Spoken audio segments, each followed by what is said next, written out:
Well, that weekend didn't go at all the way I thought it would. As you know, church was canceled on Sunday because of whatever that storm was. I guess mostly an ice storm, but so you know, we had snow, we had rain, everything froze. And I hope, in fact, that even today things are still melting for you. It was really strange. So we did not have church, but we did on Monday go to the town Martin Luther King celebration.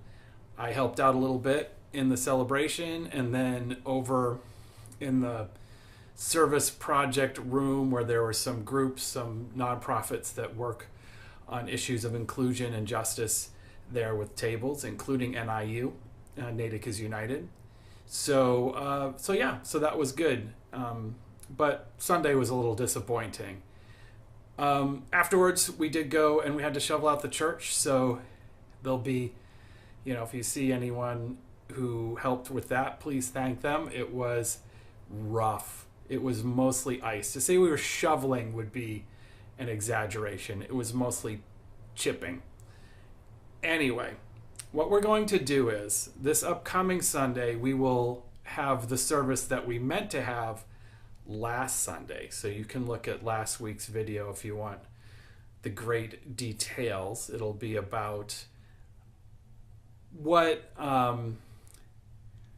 people in the future will think, say 7 generations out, about us today and about where we've made mistakes and where we haven't.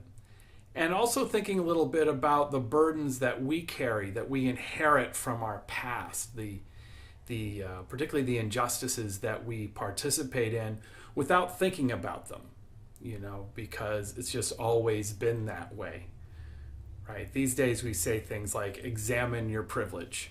And a lot of what we're talking about is that sort of thing, being like, well, I'm a good person, but,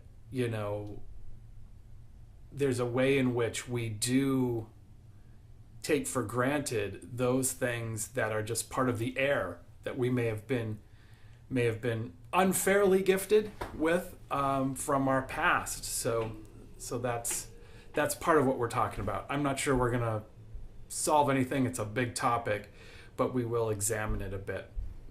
So obviously last week's reading is still topical for this week, but I do have a reading for you, and this comes from the prophet Zechariah.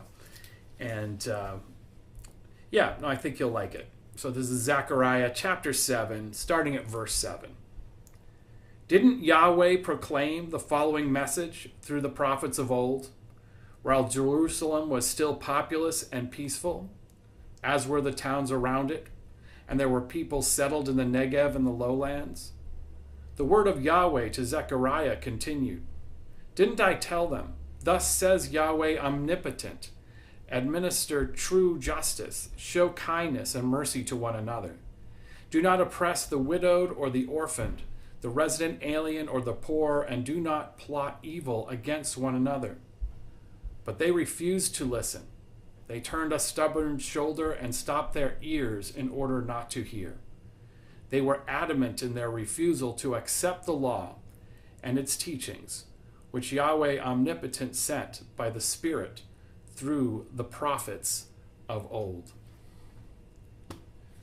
So as we think about those things that we have refused to hear, let us prepare to hopefully make it to church this Sunday. You know how to get in touch. Until then, everybody stay warm. Bye.